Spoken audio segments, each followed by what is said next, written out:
প্রথমেই দেখো এখানে উপরে সূর্যমুখী ফুলের মতো একটা ডিজাইন বানানো হয়েছে।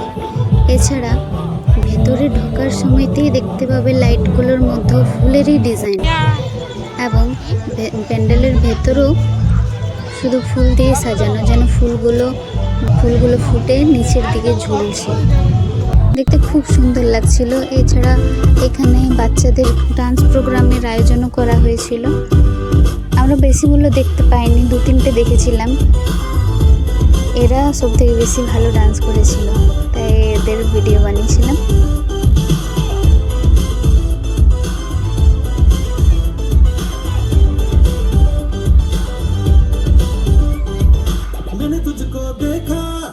तेरी और दिल फेंका परी तू है बन की कहना है नजरों का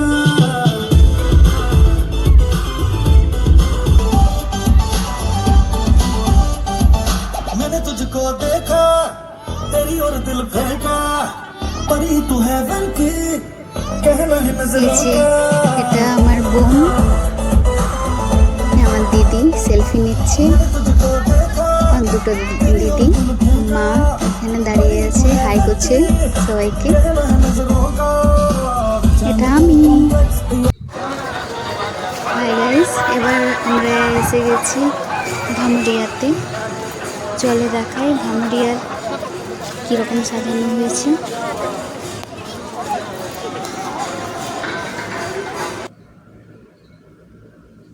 একটু তাড়াতাড়ি করে দেখিনি, কারণ এদের মধ্যে বৃষ্টি স্টার্ট হয়ে গেছে। ভেতরে প্রচণ্ড ভিড় লাগছিলই না, মানে আমরা ভালো করে দেখতে পারবো কি না। কিন্তু যে আস্তে আস্তে ভিড় যেমন কেটে গেল, আমরা দেখতে পেলাম। খুব সুন্দর সাজিয়েছিল। এবার আমরা নিতুরিয়াতে এসে পৌঁছেছি। এটা নিতুরিয়ার গেট। মেলা বসেছে এখানে, মেলা দেখে আমরা এবার রওনা দিলাম প্যান্ডেলের দিকে। প্যান্ডেলটাও দুর্দান্ত হয়েছিল, খুব সুন্দর সাজিয়েছিল। প্যান্ডেলের উচ্চতা আমার অনুমান নেই, যারা দেখে বুঝতে পারছো কমেন্টে মানে নিশ্চয়ই জানিও। ভেতরে শুধু ছোট নিখুঁত কাঁচ দিয়ে, শুধু কাঁচেরই কাজ। এত সুন্দর লাগছিল না কি এটা প্যান্ডেল সত্যিকারের যেন লাগছিল কোনো রাজপ্রাসাদ। এই যে প্যান্ডেলের ডিজাইনগুলো, এগুলো আইসক্রিম স্টিক, আইসক্রিম স্পুন দিয়ে তৈরি করা হয়েছিল। দেখো কাছের থেকে দেখিয়ে দিচ্ছি। এবার আমরা পারবেলিয়াতে এসে পৌঁছেছি। এখানে বেশিরভাগ বাঁশ, বেত, ঝুড়ি, খাঁচি এসব দিয়ে সাজানো হয়েছিল। এই দেখো,